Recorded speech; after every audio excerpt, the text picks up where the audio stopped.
So we're here today again, Speaker's Corner. Sayed Ali with me, got the team with me today. So today is Arba'een. So today is the day. So Imam Hussain was martyred on the 10th of Muharram, which Shias commemorate every year. Last year I done a whole speech on this issue. In Urdu we say 𝗙𝗢𝗟𝗓.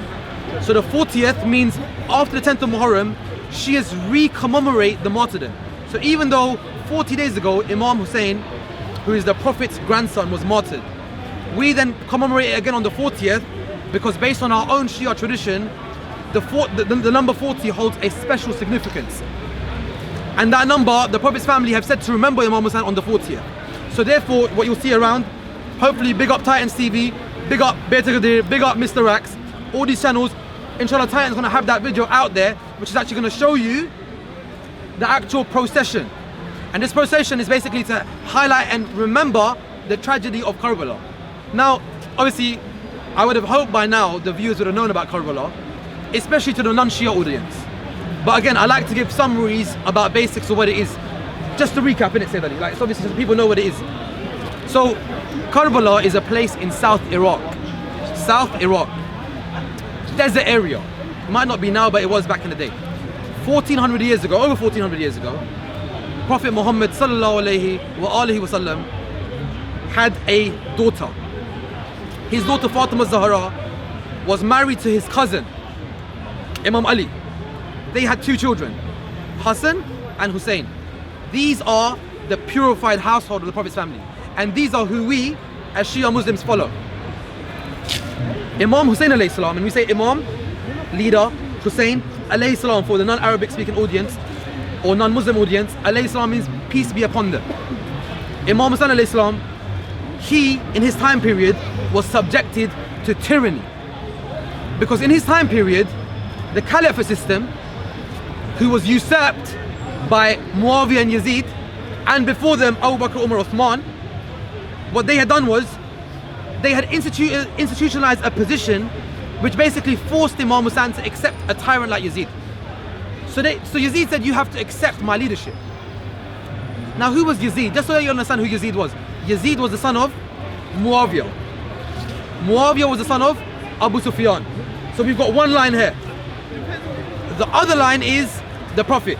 So we have the Prophet, we have Imam Ali, we have Hassan Hussain. So you've got two lines coming. So the Prophet fought Abu Sufyan in his time. Afterwards, when Imam Ali was the Imam and he became the fourth Caliph, he fought Muawiyah. Okay, so Prophet Abu Sufyan, Abu Sufyan's son Muawiyah, and Imam Ali. Then the last one was Muawiyah's son Yazid and Imam Ali's son Husain. Now Husain is the grandson of the Prophet.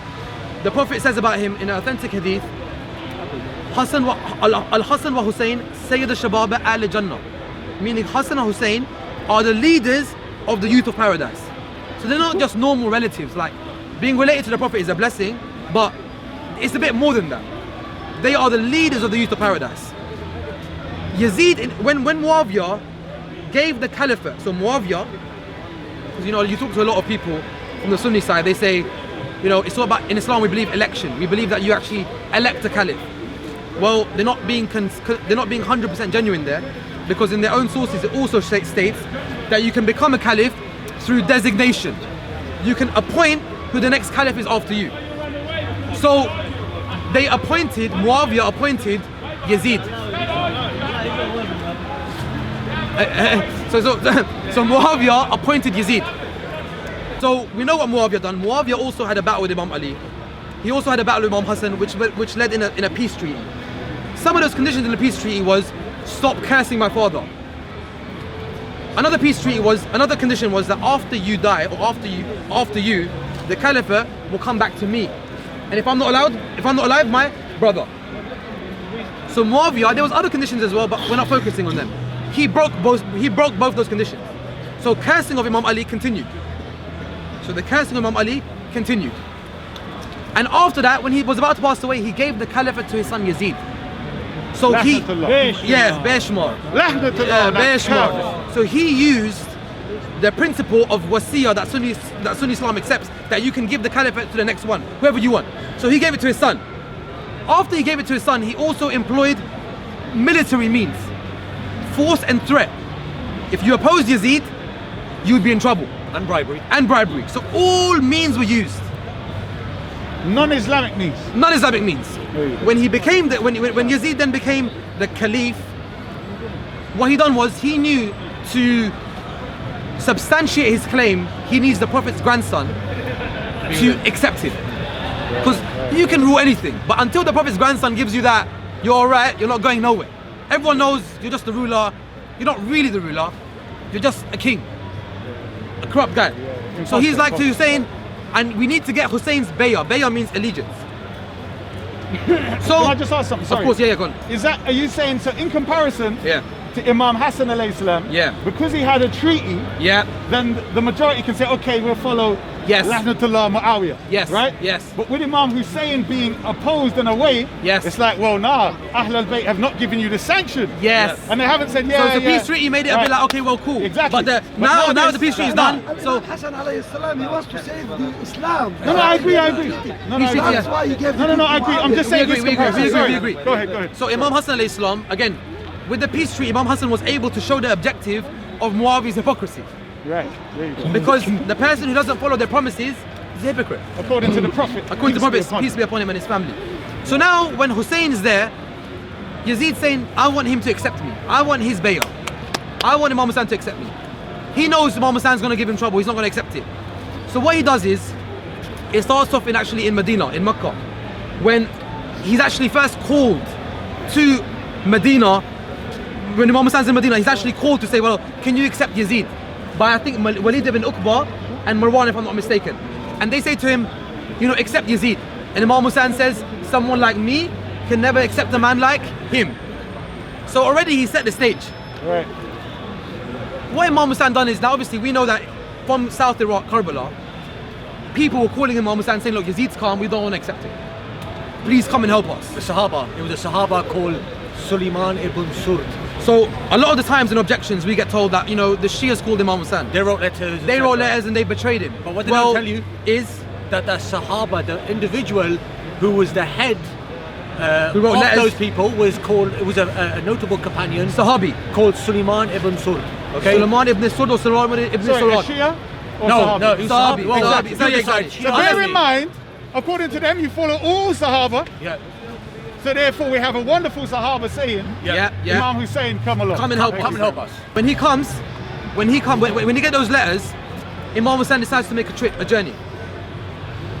He goes from Makkah and Medina to, and by the way, Yazid had also sent soldiers in Makkah to assassinate Imam Hussain. Imam Hussain said, what I'm going to do is I'm going to leave Makkah because it's holy land. Yeah. I don't want my blood to be spilled in holy land. And there's a prophecy by the Holy Prophet, may peace and blessings be upon him, that there will be an individual, a frog will die on this land. So Imam Hussain Islam said, I do not want to be that frog. That frog. So I want to leave, I want to move from here and go to Kufa. Yes. Where basically the letters and stuff was coming from. So the place that the letters and stuff were coming from was Kufa.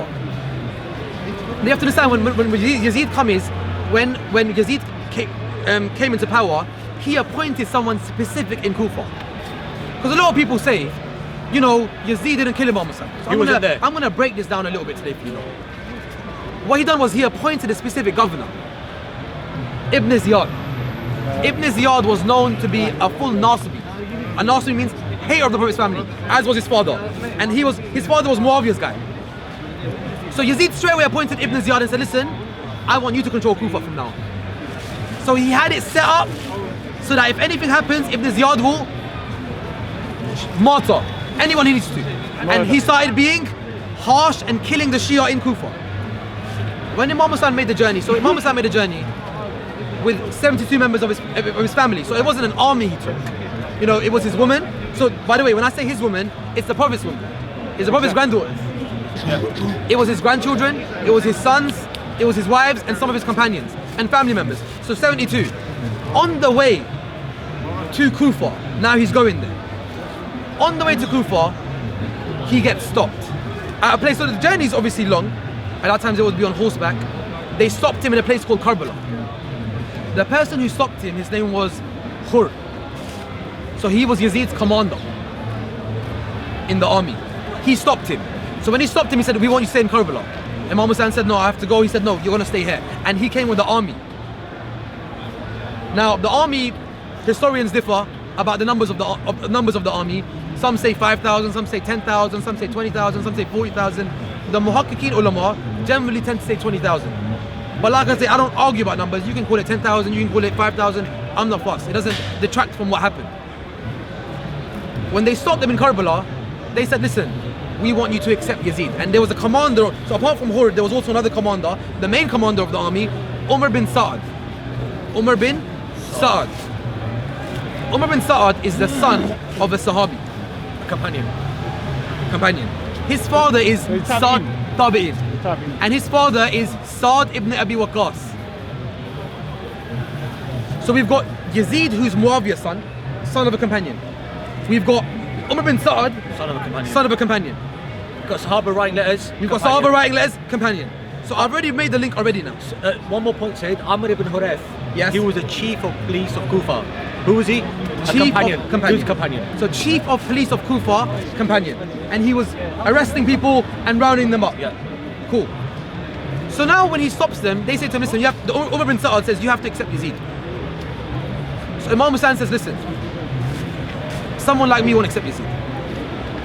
They kept pressure on them. It was a desert. So Imam Hussain got his tents ready with his family, and it's a desert, burning sand. For those of you that have gone to Iraq, or for those of you that know about it, they know about the story, they know how it is. In fact, Imam Hussain alayhi salam, he actually purchased that land, and when people asked him, why are you buying this land, he said, because when I die, no one's going to bury me.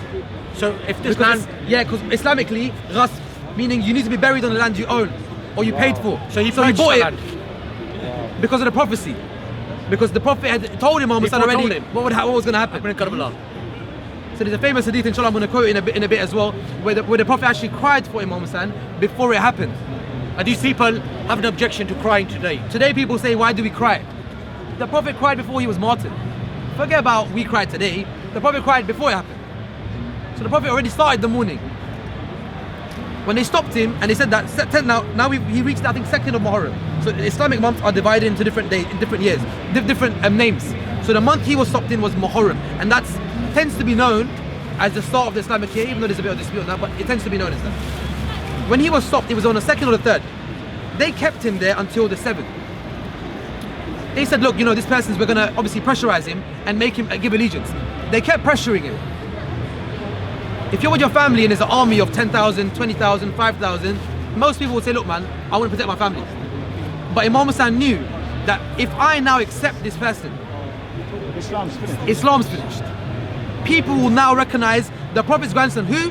Sayed Raza, not just a grandson, but rather the leader of the youth of paradise. And remember, inshallah, everyone goes heaven, everyone's a youth there. So there is no, he's the leader of everyone. Sayyid, can I just add a point? Sayyid made a very interesting point. He said that Islam would not be identified. In fact, there's a tradition in Bukhari in volume 1 where Anas ibn Malik himself admits that he does not recognize anything from the practice of the Sunnah of the Prophet ﷺ, to the point when Imam Ali alayhi salam was later led the prayers. What happened? What did they say? You've made me remember the prayer of the Prophet. You made me remember the prayer of the Prophet. So how much has changed? So look at how Islam had been corrupted, the decline of Islam. People talk about the best of generations. We are the best of generations. So he's thinking, you reminded me of the Prophet's prayer. So things have changed. So Imam Hussain was that last pillar. Because remember, Imam Ali was martyred by Ibn Muljim, Imam Hussain was martyred by Muawiyah, by poison, Imam Hussain was the last person. And in that time, they were cursing his father, the Sunni fourth rightly guided Caliph. 100%. So you wouldn't even have your four rightly guided Caliph. We know you can't count. It's a the hadith is 12. We know you can't count to 12. So you say 4 rightly guided caliphs. Bukhari and all the rest say 12 caliphs. Not 4. They would have only had 3. So which is what they had. It's a later day. It's a later day addition of theology where you've made it nice. An evolution of kufr. Exactly. Evolution of theology. So the point here is now, once that had happened, they said to him, listen. So Imam Hussain was that last pillar that he stands in their way now, for that system to kind of take over. So they had to basically go for him. So on the 7th day, they said, listen, what we're going to do now is, we're going to stop your water supply. So Yazid's army, Ibn Ziyad, wrote to Umar bin Sa'ad and said, right, and said to them, stop their water supply. So Arba'een said to Imam Hussain, we're going to stop the water now, from the 7th day. Now you can imagine we fast in the Western world, it's cold sometimes it's hot. We fast for 1 day and by the end of it, we're finished. Yeah? This is in South Iraq in a desert. And it's not like, oh, you eat before sahur and you then break it. No, it's just mutlaq and fasting the whole day. You're not eating or whatever food you got left, there's no water. Scorching hot weather. Scorching hot weather. 1,000 odd miles. 1,000 odd miles. From Medina to Kufa. To Kufa. 7, 8, so 7th night, 8, 9, 10, 3 days. So they're thinking every day Imam Hussein's gonna budge. Every day he's gonna be like, okay, you know what? Just give me the water and I'll accept allegiance.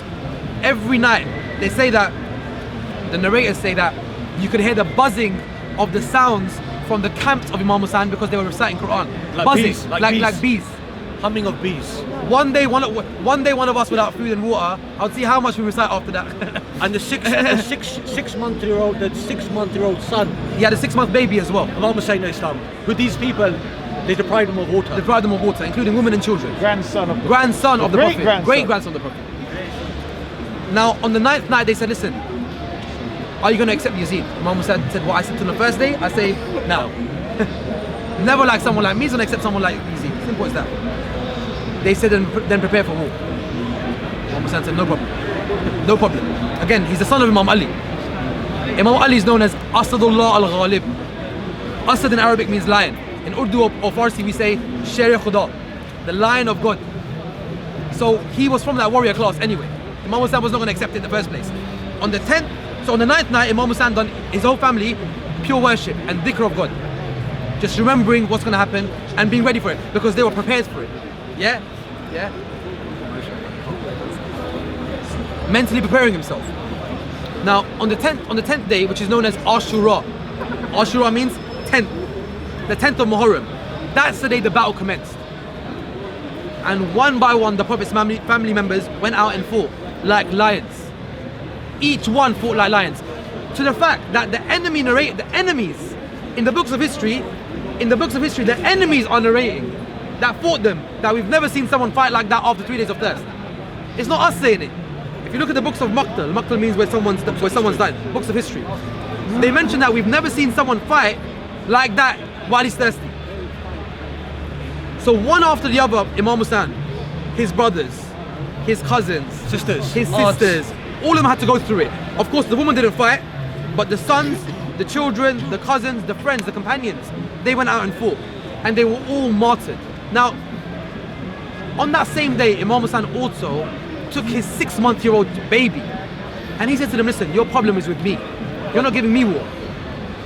My child ain't done nothing. He's a baby. Because naturally, even in our language, we say a child is masoom. Masoom here means in lugha, innocent. Meaning the baby is nothing, he doesn't have nothing to do with it. Just a baby. So Imam Hussain said, if not me, give my baby water. And some of the soldiers in Yazid's army started crying. Because they realized that this is just injustice upon injustice. And Umar bin Sa'd clocked that my army started to get a bit thing towards Imam Hussain. So what he done was he told one of his soldiers, Hurmala, Lanatullah alayh, to basically kill the child. And Hurmala, he got an arrow and pierced the throat, the blessed throat of Imam Hussein's son. Not any arrow. Not any arrow. Say about the 𝗡𝗢𝗧𝗏 arrows. This was a particular type of arrow that was used for hunting purposes. And they said that the end of the arrow, it had 3 points. It was a three-headed an arrow, which he fired on a 6-month-old baby in the arms of Imam Hussain. While he was in his arms. All documented in history, there's no dispute on this. So when that happened and he killed the 6-month, the Prophet's great-grandson, when he killed Ali, and we call him Ali al-Asghar. So Imam Hussain called a lot of his sons Ali. So when they asked him, why did you call so many of your sons Ali? He goes, if I had 1,000 sons, I would call all of them Ali. Because he loved that name. After he was martyred, Imam Hussain got the blood of his son and threw it in the air. And they say in the books of history and 𝗦𝗏𝗕𝗦𝗏 that when he threw it in the air, that blood didn't come back down. And that was Imam Hussain saying to God, Ya Allah, this is my sacrifice for you. Know that I'm standing here as a sacrifice to you. Look what I'm giving for you. After this has happened, you see what I told you about the person who stopped Imam Hussain first, Hurr. before the battle started, Hur basically realized that this is the because remember when Hur first stopped him, Hur stopped him and Imam Hussain said, "May your mother mourn you." That was a saying of the Arabs.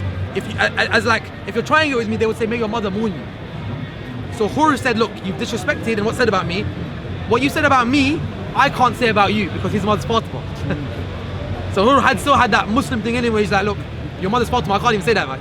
So he realized who these people are from the start. So before the battle started, Hur came to Imam Hussain with his son, and they say he came to Imam Hussain like a prisoner. Like, I've come I've come to you as a prisoner. Please forgive me. He's a commander, and he said, "Look, please accept my forgiveness." Imam Hussain took him and said, "I forgave you the minute you said it." He became one of Imam Hussein's soldiers, and they say, if I'm not mistaken, he was the first one who went out. Yeah. That he was one of the first ones who actually fought out against his old army. And it's like what I said, it takes a minute to go from a mal'oon to a hazrat. Mal'oon means cursed, hazrat means praiseworthy. And it also takes a minute to go from a hazrat to a mal'oon, vice versa. So Hazrat Hur was, Rahmatullah alayhi, radiallahu anhu, was one of the first ones that achieved that martyrdom. And one after another, the Prophet's family were martyred in the most brutal of ways. The books of history narrate it, but we don't even narrate all of it in our mosques because it's so brutal. Now, at this moment in time, I want to highlight something, because we've talked about what happened. What Imam Hussain alayhi salam essentially done is there was two in Karbala. This is the reason why it's important for Shias. It's not just he was martyred. Imam Hussain broke a concept. In Karbala, it highlights two concepts were clashed. The concept of imama, which is what we believe in as Shia Muslims, that Allah chooses. You are a divine authority. There is no people choose, people make rules, authority, power, you can come by coup. No. Whoever Allah chooses, he's the imam. And then you had the other system. The other system was what? The system of Saqifah. Saqifah was when Abu Bakr Umar usurped the Caliphate. And the system was that you can actually choose a leader by selection, by having a small meeting. Imagine there's 6 of us here now. 6 of us, as long as we're people of power and authority, can choose for the whole nation. Is that a fair election? If David Cameron them lot right now, they're people of authority. If 6 of those, 7 of those, 3 of those chose for the whole nation, would you call that an election? No. So even to call it an election is just a joke anyway. So there was that aspect. So we know that that's one element. The second way of becoming a caliph, according to the Saqifah system, was direct appointment, al-wasiyah. So I'm about to die. I want Sayyid Ali to be my successor. I say after me Sayyid Ali. So we believe in that, but if the Prophet does it, because he's getting it from God. But if someone else does it, it's invalid. That's the second concept. The third concept in the Saqifah system is military coup. So you're allowed to take power by coupping by force. So right now you're ruling, I get an army and take you out. Guess who the new leader is? Me. Just like that. So in Karbala, that system clashed because Yazid, if you think about it, how did Yazid come to power? His father, Wasiyah, direct appointment. Military power, because his father had threatened people. You oppose Yazid, you were dead. That's why a lot of the Sahaba, Muawiyah ibn Abu Sufyan. Yeah, for example, you had individuals such as Hujr ibn Adi, who was a companion. That's a separate discussion. Yeah. Who was made to force curse Ali ibn Abi Talib alayhi salam. Hujr ibn Adi. Are you trying to say Muawiyah was corrupted? Okay, so basically this Tardi you're using, radiyallahu anhu, his brother's gone. Okay, he's gone. That didn't last. But anyway. So we had a brother bite. He asked me about Muawiyah, then I gave him an answer and he started biting his hand. Don't know what that means, but maybe it's a Saqifah system. I don't know what it is, but cool. The point is that even on a day like this, people are not talking about Husain. No, they're not. So let me just... Why don't they? Why don't they? I'll tell you why. Because the last point on this issue was that the aspect of wasiyah, the aspect of military power, these systems are what made Yazid a caliph. So he came to power as a legitimate caliph, not for us, for the Saqifah system. For them. For them. Based on those principles. When Imam Hussain opposed that, he wasn't opposing Yazid. Yazid is just a guy. He's not worth anything. These are names. We analyze concepts. Analyze concepts and you understand it. Imam Hussain opposed a concept. The concept and the way of selection of Saqifah. Because he showed you that I have now broken every principle that you choose a Khalif with. Yeah, absolutely. In other words, if there was an individual who's in power, who's a tyrant, who oppresses the people, who's become a leader by force, then no individual should stand up against them. And this is why today we have that second principle. Now, to justify that principle, they made another principle. If you oppose the ruler of your time, well, it's haram. It's haram. And this is why they're fighting today in the park. They can't even agree on whether or not you should rebel against leaders or not. Because of this concept. You see it week in, week out. So this concept, I would like to ask those guys that obviously, and this will make you understand why the only people that speak about these issues are the Shia. Because how can you speak about Imam Hussain? Because Imam Hussain went against the Saqifah system. He went against choosing a Khalif by wasiyah. He went against accepting someone by power. He went against the concept of not rising against an uncorrupt ruler. Corrupt ruler. Because they say you can't rise against a corrupt ruler. Was Yazid corrupt? Even those say he's corrupt. No one denies corrupt. They might try different whether he's a kafir or not. No problem, Habibi, he's a Muslim. Was he corrupt? Yes. By ijma, challenging. By ijma, he's a fasik. No one denies it. So Imam Hussain went against a corrupt leader. What's your hukum on Imam Hussain? And this is where they shy away. Because where's your actual ruling on Imam Hussain? Who was right in that war? That's why some of the scholars, like Ibn Khaldun, what has he said? He died from the sword of his grandfather. He's paraphrased another scholar and said, Imam Hussain, he's paraphrased Ibn Arabi al-Maliki. Not the Sufi one, the other one. He's paraphrased him and said, Imam Hussain was killed by the sword of his grandfather. What does he mean by that? Because he's trying to say, attribute to the Prophet is that you can't rebel against a ruler. So he died by the sword of his grandfather. He went against his grandfather's law, he died. They've got this concept. And that's why they can't really talk about it, because this opens up the whole Saqifah system. So with all due respect, this speech is not to cause sectarianism, to be clear about the issue. It's to highlight Karbala is the best example to show why Imama and the Shia concept is correct. And the man-made concept is false. Because it shows you what that concept became. And this is why we blame Abu Bakr Umar for it. Because we say that the system that you started resulted in this. That's why in our narrations, they're blamed for it. In our narrations, but you would say, but why are they blamed? That's why everyone's held accountable. Of course, Yazid's the one who done it. But it's who set up the foundations. Sometimes you need to look a bit deeper. He showed that Imama is the true way that God chooses. And that's why we do these processions, to remember Imam Hussain and what he stood for. He stood against oppression, no doubt. But the oppression he stood for, he was the last in line. Because after Karbala, it started a revolution. Imam Hussein's grandson, Hazrat Zayd bin Ali, alayhi salam, he rebelled. So many descendants, Zayd bin Ali, Imam Zayn al-Abidin's son, who the Zaydiyah Shia follow. We respect him, but they take him as an Imam. He rebelled. So many Sayyids, meaning descendants of the Prophet, started rebelling. Because no one was willing to accept Yazid as a political and religious ruler. They knew he's just a king now. Or even the people that came after. Because everyone that came after built their legacy on Yazid and what they done before that. Absolutely. So either whether it's from the Banu Umayyah or from the Banu Abbas, they all built their legacy from that.